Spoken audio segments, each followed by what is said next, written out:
Abra sua Bíblia, por favor. Mateus capítulo 7. Eu vou ler apenas os primeiros versos, mas o meu foco é todo o capítulo. Eu vou tentar ser o mais objetivo, porque esse texto é um texto desafiador para você tratar em um único sermão. Capítulo 7, apenas os versos 1 a 5, e à medida que a exposição for acontecendo, a gente vai avançando na leitura. Não julgueis para que não sejais julgados, pois com o critério com que julgardes, sereis julgados, e com a medida com que tiverdes medido, vos medirão também. Porque tu vês o argueiro no olho de teu irmão, porém não reparas na trave que está no teu próprio? Ou como dirás a teu irmão, deixa-me tirar o argueiro do teu olho, quando tens a trave no teu? Hipócrita, tira primeiro a trave do teu olho, e então verás claramente para tirar o argueiro do olho de teu irmão. Que Deus abençoe a sua palavra.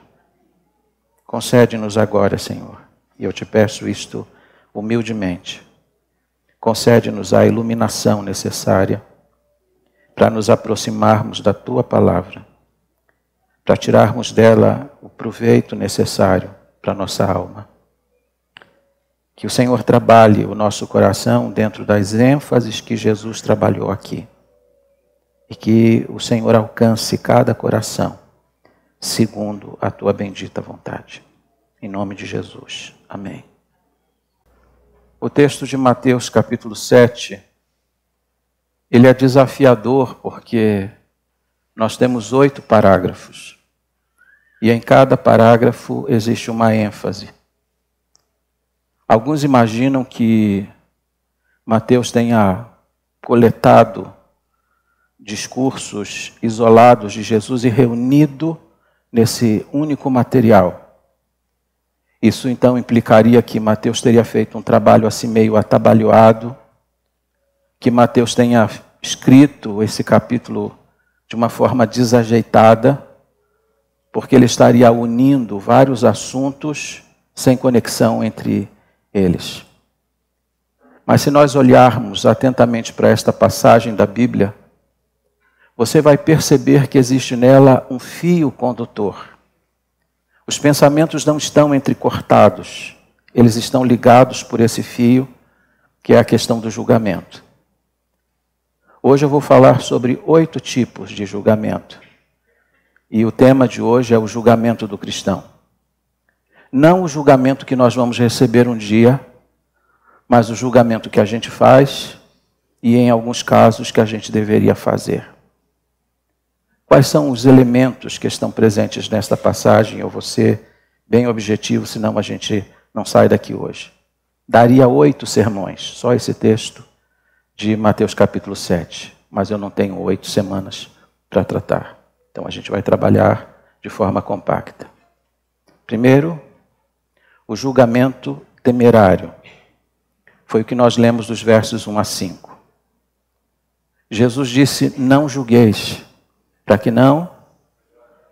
Nós conhecemos bem esta frase, ela é bem conhecida de todos, inclusive de quem não frequenta uma igreja evangélica. Existem alguns princípios que Jesus vai lançar aqui diante dos nossos olhos. Aliás, são 4 princípios. Eu vou pedir para projetar em tela. Primeiro, uma ordem expressa. Jesus disse, não julgueis. Você não tem conhecimento suficiente, você não tem poder para julgar de forma imparcial algum assunto, ainda mais quando se refere à vida de alguém. Nós somos rápidos, precipitados. Ouvimos uma história e nós já emitimos um juízo. A Bíblia diz, não julgueis. Você não conhece em profundidade aquele assunto. Você não tem poder e imparcialidade para julgar aquele assunto. Então a recomendação de Jesus é essa, não seja precipitado. Não julgue a vida de alguém. Não lance petardos sobre a vida de alguém. Segunda coisa importante, nós temos uma justificativa clara para não julgar. Qual é a justificativa que Jesus vai dar? Não julgueis, para que não seja julgado. Quando você se assenta na cadeira de juiz, você implicitamente está se preparando para um dia sentar-se no banco dos réus. Jesus disse, se você julgar, você vai ser julgado. Então, nós temos que ter cuidado e ponderar essa questão, porque quando você se coloca na posição de juiz, você está se colocando na iminência de logo se colocar na posição de réu. Terceira coisa importante, um critério justo. Verso 2. Pois com o critério com que julgardes, sereis julgados. Qual é o critério que você usa para julgar alguém? Qual é a régua que você estabelece para julgar alguém? Porque nós somos implacáveis com os outros. Quando se refere a nós, a gente minimiza o assunto. A gente usa a semântica para tratar o assunto. Não é tão grave. O meu caso, não. Mas quando se trata dos outros, nós somos implacáveis como juízes. Nós estabelecemos um critério muito alto, muito rígido para julgar os outros. Mas Jesus disse, se você usar um critério alto, rígido para julgar os outros, você está se colocando na mesma posição de um dia ser julgado por esse mesmo critério. Você não está apenas usurpando o lugar de juiz que pertence a Deus. Você está estabelecendo o critério com que você vai ser julgado. Vou dar um exemplo básico para vocês. Vocês devem lembrar da experiência do rei Davi. Um dia o pastor de Davi, profeta Natã, foi ao palácio do rei Davi e disse, eu preciso conversar contigo. O pastor de Davi tinha acesso livre ao palácio do rei Davi. Eram amigos antes de tudo. E Natã usou uma parábola para conversar com Davi. Disse, Davi, eu quero te contar uma história.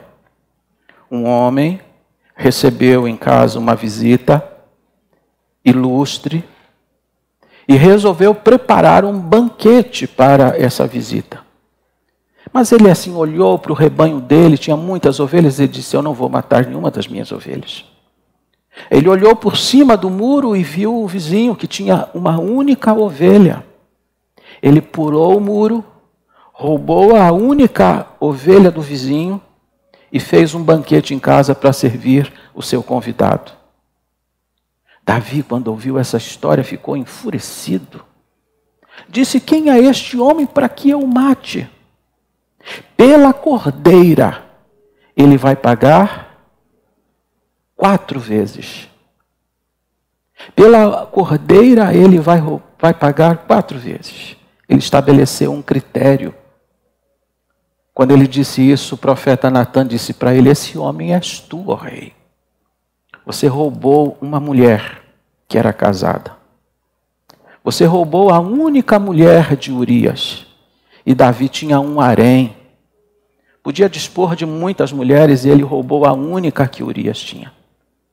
Ele disse, pela cordeira vai pagar 4 vezes. Sabe quantas vezes Davi pagou por aquele pecado com Batseba? 4 vezes. Deus ceifou a vida de 4 dos seus filhos. Quando você julga os outros com um critério muito alto, você está se colocando na iminência de receber o mesmo juízo na mesma medida. Então a gente precisa aprender a ser misericordioso no momento de julgar a vida de alguém. Quarta coisa importante dentro do julgamento temerário. Um discernimento necessário. Porque tu vês o argueiro no olho de teu irmão, porém não reparas na trave que está no teu próprio. Argueiro significa cisco. Quando cai um cisco nos seus olhos, incomoda? Deveras, né? A gente fica doido com um cisco nos olhos. Uma poeira que cai nos olhos, a gente fica incomodado. E quando alguém tem um cisco nos olhos, é bom que você ajude mesmo. Às vezes cai algum corpo estranho nos meus olhos, a minha esposa me ajuda e retira lá com uma pinça, ou às vezes com o jeitinho dela, ela consegue tirar. Quando alguém está com problema, você deve ajudar. Mas o que Jesus está falando aqui é uma outra coisa. A gente consegue reparar o erro dos outros, que é mínimo, mas não consegue muitas vezes enxergar o erro que é grave, que está na própria vida. Você repara no cisco que está no olho de alguém, mas não vê a trave que está no seu próprio olho. E trave aqui é um tronco que sustenta toda uma construção. É óbvio que a linguagem de Jesus aqui é hiperbólica, ele está exagerando. Nunca alguém vai ter um tronco nos olhos. Mas o que ele está querendo dizer é que a gente enxerga pequenos erros dos outros, mas muitas vezes não consegue enxergar grandes erros que estão na própria vida. Aí Jesus diz assim: hipócrita, tira primeiro a trave do teu olho, e então verás claramente para tirar o argueiro do olho de teu irmão. Ou seja, antes de querer tirar o cisco dos olhos de alguém, tire a trave que está na sua própria vida. O que Jesus está dizendo é que muitas vezes nosso juízo é falso. Essa justiça que a gente traz, ela é improcedente. Segunda coisa que Jesus vai falar aqui sobre questão de julgamento, é o julgamento necessário. Não deis aos cães, verso 6, o que é santo. Nem lanceis ante os porcos as vossas pérolas, para que não as pisem com os pés e voltando-se vos dilacerem. A linguagem de Jesus é chocante. Jesus compara determinados homens com cães e com porcos. E aqui a gente precisa entender o que Jesus está falando. Porque Jesus está falando, tudo tem sentido. Quando Jesus está falando de dar aos cães aquilo que é santo, o que Jesus está pensando? Possivelmente, naquela carne que era trazida, ou aquele animal que era trazido ao altar e oferecido a Deus, e a carne daquele sacrifício era algo santo. Imagine você, e nenhum judeu piedoso faria isso, pegar aquela carne que era algo santo porque fora dedicado a Deus e lançar para os cachorros ou para os cães. Eles certamente devorariam aquela carne, mas em nenhum momento eles iam discernir que aquela carne fora dedicada a Deus, que aquilo era algo santo. Os cães não têm esse discernimento. Do mesmo modo, Jesus disse: não lanceis as vossas pérolas aos porcos, porque os porcos não vão discernir. Possivelmente um porco, ao ver uma pérola, que é algo de grande valor, pode confundi-la com uma ervilha, pisar, porque acha que aquilo não tem valor. De que Jesus está falando aqui? Na patrística, os chamados pais da igreja, diziam que o que Jesus está falando aqui é que na ceia do Senhor a gente não deve dar o pão nem o vinho para os incrédulos, para os pagãos, porque não pode tomar as coisas santas e dar para aqueles que não podem discerni-las. Mas eu sou da corrente de Calvino. Calvino disse que nós não devemos dar o evangelho de forma indiscriminada para aqueles que desprezam e debocham do evangelho. Até para pregar o evangelho existe um limite. E às vezes a gente fica forçando as pessoas que não querem o evangelho, que debocham do evangelho, e tentando explicar para eles aquilo que eles desprezam. Jesus disse: tem um discernimento, tem um limite, tem uma hora que você fala assim: não adianta, aqui eu não vou mais. Porque essa pessoa, de forma deliberada, consciente, ela debocha e zomba do evangelho. E eu não posso tomar aquilo que é santo, aquilo que é precioso, para lançar aos cães e aos cachorrinhos. Terceiro julgamento que está presente nesta passagem, o julgamento das motivações. Verso 7. Pedi e dar-se-vos-á. Buscai e achareis. Batei e abrir-se-vos-á. Pois todo o que pede recebe, e o que busca encontra, e a quem bate abrir-se-lhe-á.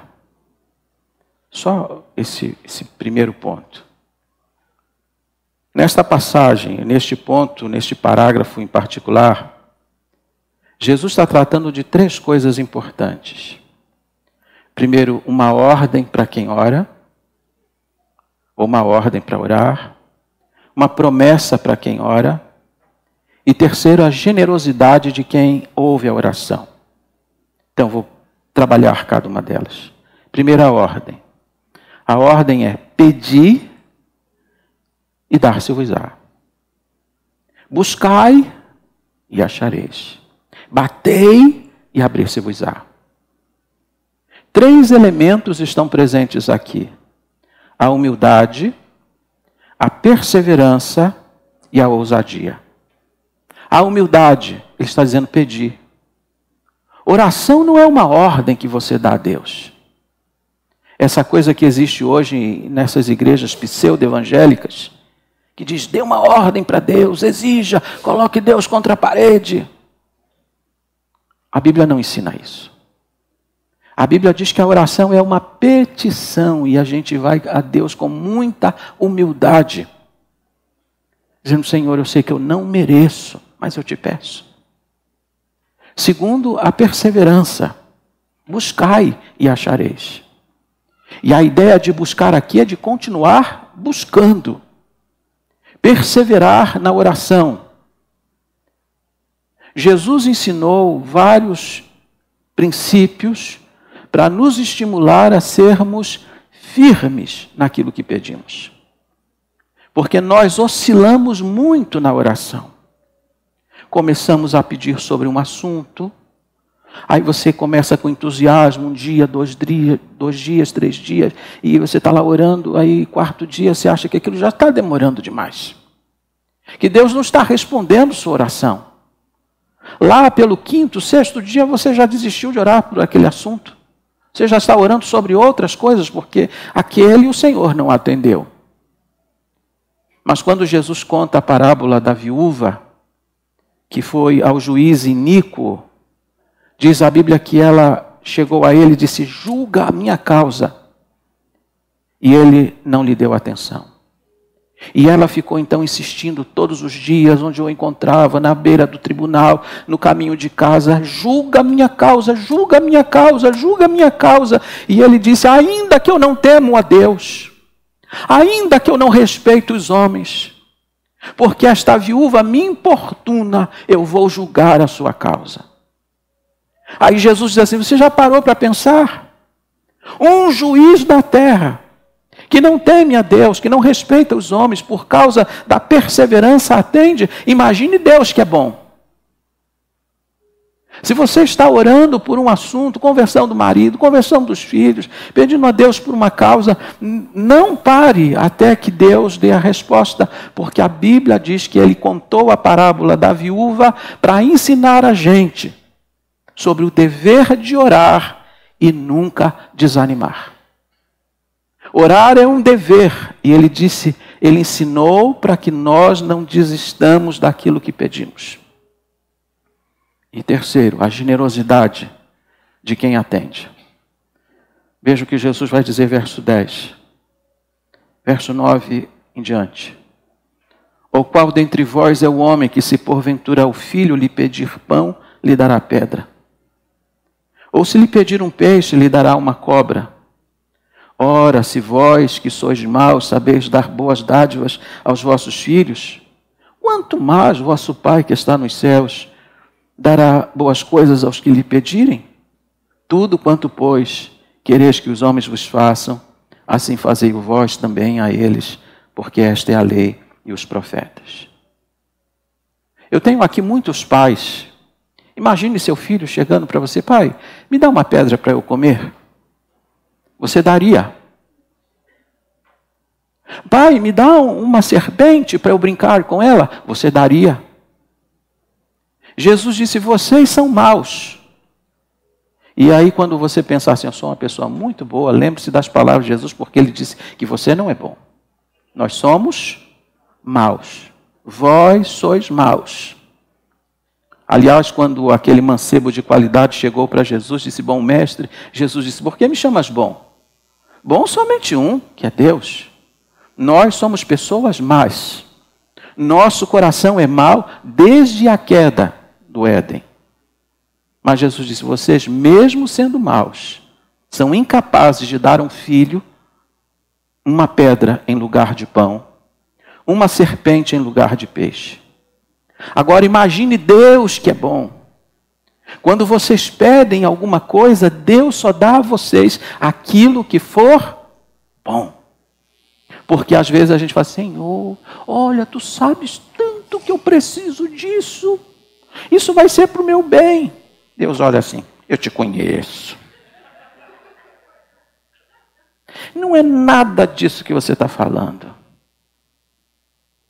Graças a Deus que Deus não nos dá tudo que a gente pede. Hoje eu olho para trás e digo, graças a Deus, tanta coisa que eu pedi, tanta bobagem que eu pedi, se Deus tivesse me atendido, eu estava ferrado. Mas Deus é zeloso, Deus é um Pai muito bom. Deus é um Deus que olha lá na frente, porque eu vejo até a esquina, Deus vê depois da esquina e diz assim, eu não vou dar isso para ele não. Então, quando Deus não dá algo a você, não fique revoltado com Ele, porque Ele, como Pai, não se deixa manipular pelas suas palavras. Ele só dá aquilo que Ele sabe que vai ser para o seu bem.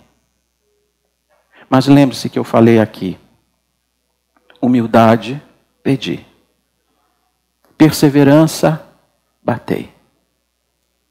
Mas Ele disse algo mais, aliás, buscai perseverança e batei ousadia. Na oração nós devemos ser pessoas ousadas. E eu fiquei ontem, enquanto eu meditava nessa passagem à tarde, eu fiquei pensando assim, que exemplo eu tenho de ousadia na oração? Aí eu lembrei de George Miller. 2 episódios da vida dele.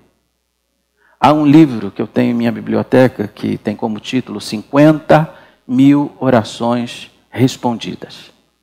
George Miller catalogou 50.000 orações que Deus respondeu para ele. Quantas Deus já respondeu para você? Você não catalogou? Você ia poder escrever um livro. Talvez não 50.000, mas quem sabe 5.000, 1.000. Ele catalogou 50.000. E eu lembrei de 2 orações que Deus respondeu para ele. A primeira, quando ele tinha um compromisso em Londres, ele entrou no navio. Em 2, 3 dias ele chegaria a Londres. Mas de repente, tudo se fechou. Neblina, não se conseguia olhar o horizonte. E então o navio, por segurança, começou a trafegar no mar com uma certa lentidão, porque precisavam ter cuidado. Então George Miller procurou o comandante do navio e disse, olha, eu tenho um compromisso em Londres. Nunca quebrei um compromisso meu. E o comandante disse, eu não tenho condições, nós não temos visibilidade, não existe segurança. Então a gente precisa ir assim com muito cuidado. E disse para ele, senhor George Miller, o senhor nunca quebrou um compromisso, vai ser a primeira vez. Ele disse, não, eu conheço meu Deus. Vou fazer uma oração agora. No convés do navio, na presença de todos, ele disse, Senhor, eu nunca quebrei um compromisso. O teu servo precisa chegar a Londres, tal hora, tal dia, porque eu preciso pregar a tua palavra ali. Quando ele abriu os olhos, não tinha mais nenhum nevoeiro, e o navio pôde singrar os mares. E no dia e na hora certa, ele estava lá para pregar. Ousadia na oração. George Miller fundou mais de 1.000 orfanatos em Londres, na Inglaterra. E num desses orfanatos, um dia pela manhã, disseram para ele, olha, nós não temos pão, nós não temos café, nós não temos leite, não temos nada para dar para as crianças. O que fazemos?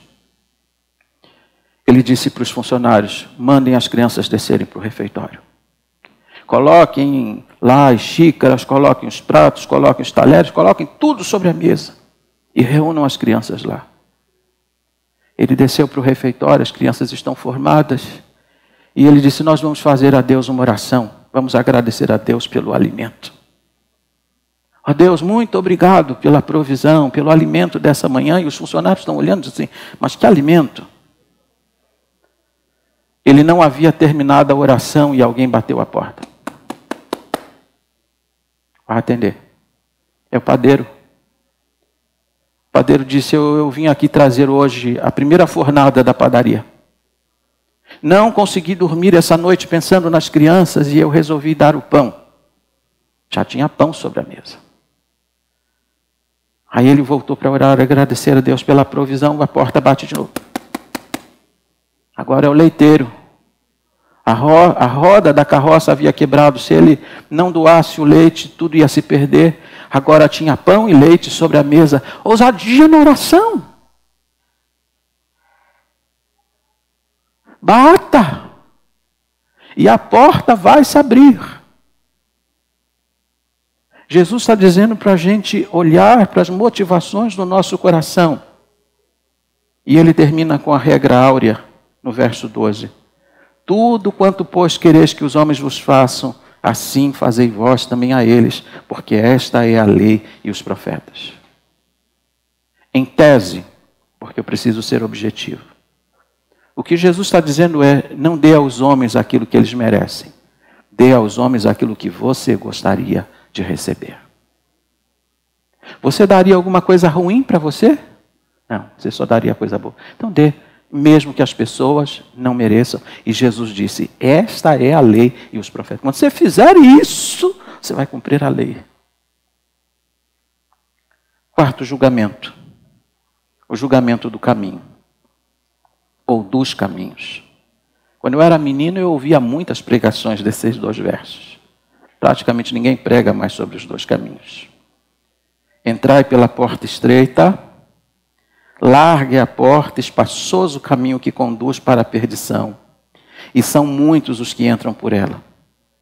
Porque estreita é a porta e apertado o caminho que conduz para a vida, e são poucos os que acertam com ela. Quantos caminhos existem? 2.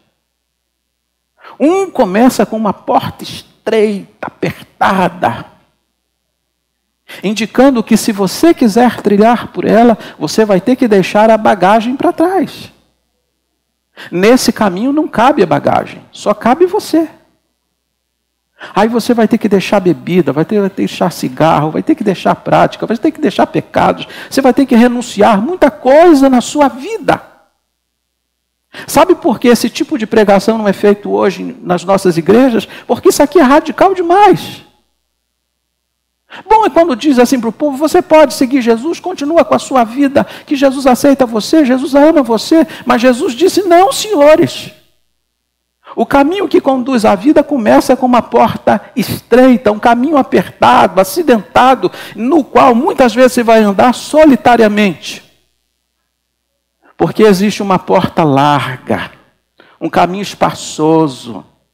E Jesus disse que são muitos os que entram por ele. E aí você pode levar tudo o que você quiser. Mas lembre-se, o final é o quê? A morte, a perdição. E Jesus disse que aquele que entra pela porta estreita, que anda pelo caminho apertado, no final encontra a vida. São 2 escolhas, então você precisa julgar bem o caminho que você está trilhando. E aqui, antes de eu pular para o meu ponto 5º, ou você está no caminho largo, ou você está no caminho estreito. Não existe uma terceira via pelo qual você pode caminhar e aí você escolhe depois para onde você vai. Vocês lembram daquele quadro, Os 2 Caminhos? Quem lembra? Quem tem mais de 50 lembra.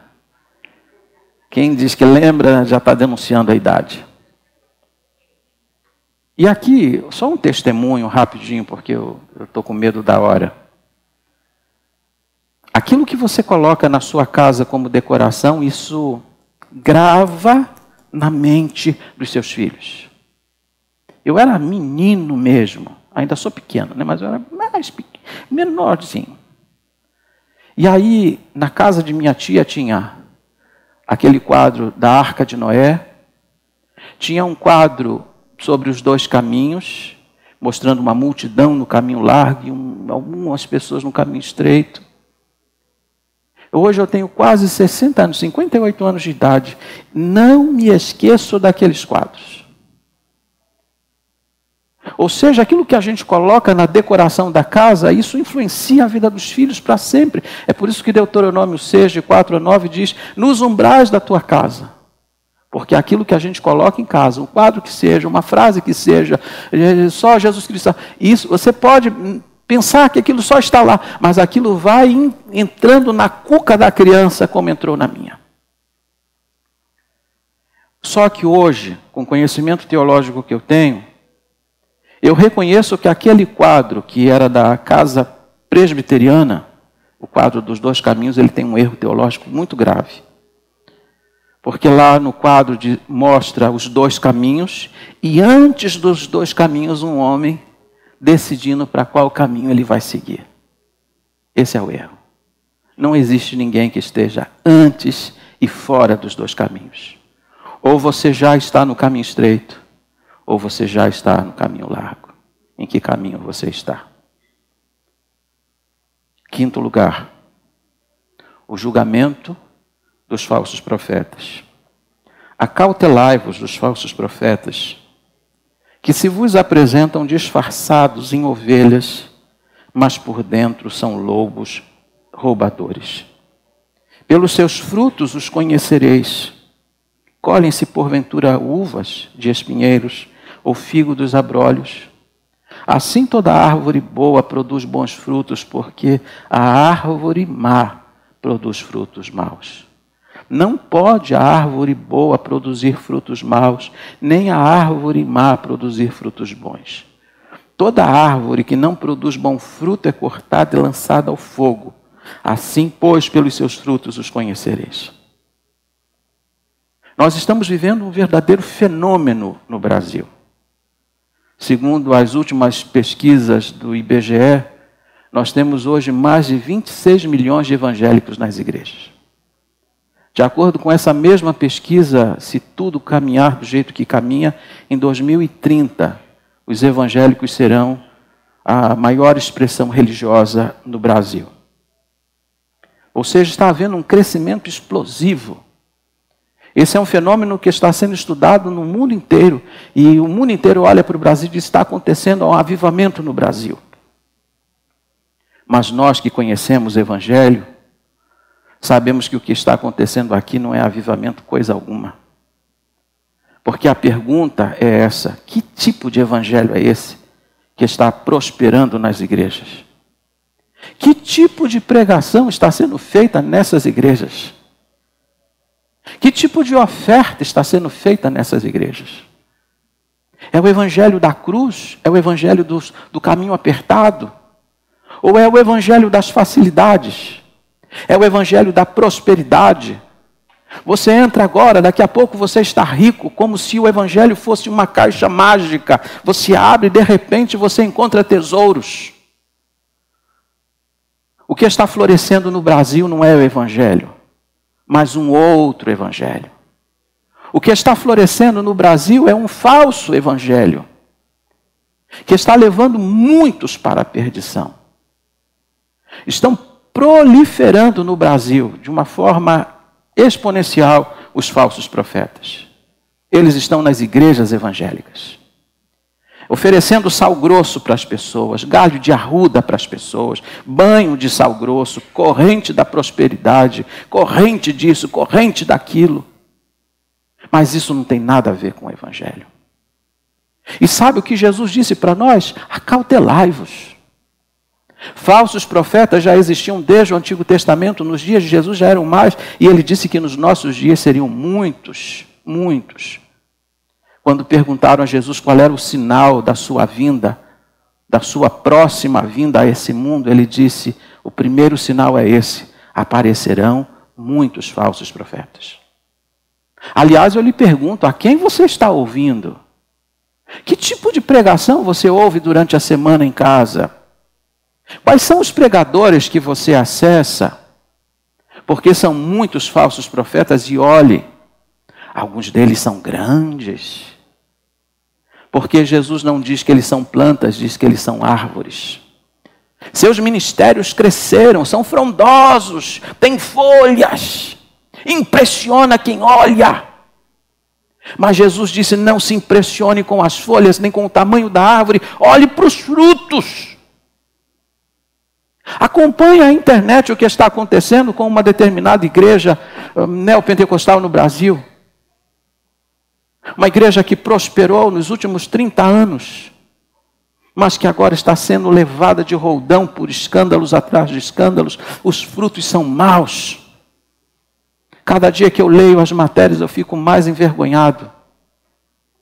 Perguntaram assim para o pastor Augusto Nicodemos como ele gostaria de ser chamado. Ele disse, eu prefiro que me chamem hoje de escritor, porque eu tenho vergonha muitas vezes quando alguém me chama de pastor. E eu entendo o que ele está falando. Eu estava no Bradesco, um dia desse, agência cheia. Aí de repente alguém gritou assim, pastor Glauco. A agência inteira olhou para esse homem pequeno. E sabe como é que eles me olharam? Como? Mais um ladrão. Mais um. A igreja está vivendo um descrédito muito grande hoje, por causa dos falsos profetas. E Jesus disse, tenham cuidado, porque eles vêm assim com uma voz aveludada, sabe? Parece uma ovelhinha. Mas é só uma capa, porque por trás daquilo tem o quê? Um lobo para destruir. E muitos crentes estão se deixando levar por essa gente. Tenham discernimento para julgar isso. Vamos para o 6º julgamento. Verso 21, 22 e 23. Eu já vou terminar. Nem todo o que me diz Senhor, Senhor, entrará no reino dos céus, mas aquele que faz a vontade de meu Pai que está nos céus. Muitos naquele dia hão de dizer-me, Senhor, Senhor, porventura não temos nós profetizado em teu nome? E em teu nome não expelimos demônios? E em teu nome não fizemos muitos milagres? Então lhes direi explicitamente, nunca vos conheci. Apartai-vos de mim os que praticais a iniquidade. Veja que coisa curiosa. Jesus está aqui estimulando a gente a julgar os falsos crentes. Os falsos crentes, como é que eles falam? Senhor, Senhor. Eles têm a ortodoxia nos lábios, chamam Jesus de Senhor. Falam com bastante profundidade, Senhor, Senhor. E notem que eles têm obras sobrenaturais. Eles profetizam em nome do Senhor. Eles expelem demônios em nome do Senhor. E no nome do Senhor fazem muitos milagres. Quando eles dizem, Senhor, nós porventura em teu nome não profetizamos, em teu nome nós não expelimos demônios, em teu nome não fizemos muitos milagres. Jesus não nega. É verdade, vocês fizeram tudo isso. Só que tem um detalhe, eu não conheço vocês. Porque o critério para entrar no céu não é fazer muitas coisas, nem fazer obras sobrenaturais. O critério para entrar no céu é esse. Todo aquele que faz a vontade do meu Pai que está nos céus. Se você não faz a vontade do Pai que está nos céus, você é um falso crente. Você é alguém que vem para a igreja, canta bonito, fala bonito, faz tudo bonito, faz até coisas grandes. Mas Jesus disse assim, eu nunca conheci vocês. Apartai-vos de mim, os que praticais a iniquidade. 7º e penúltimo lugar, o julgamento dos fundamentos. Essa passagem é bem conhecida nossa, porque sempre que pregamos sobre ela, falamos em casamentos ou em ocasiões que envolvem a família. Todo aquele, pois, que ouve estas minhas palavras, verso 24, e as pratica, será comparado a um homem prudente que edificou a sua casa sobre a rocha.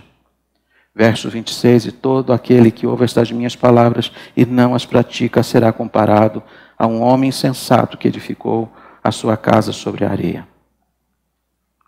Jesus está terminando o Sermão do Monte. Jesus havia pregado sobre muitos assuntos no Sermão do Monte. E quando ele está terminando, concluindo o sermão, ele vai falar sobre 2 tipos de ouvintes.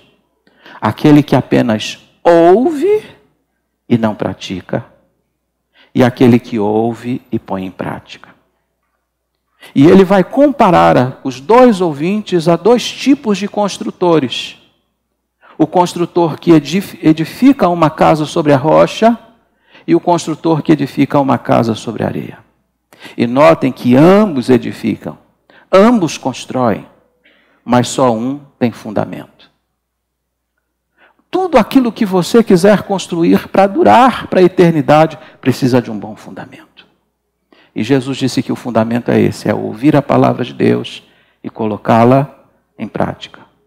Tiago, irmão de Jesus, disse que você se engana quando você apenas ouve e não põe em prática.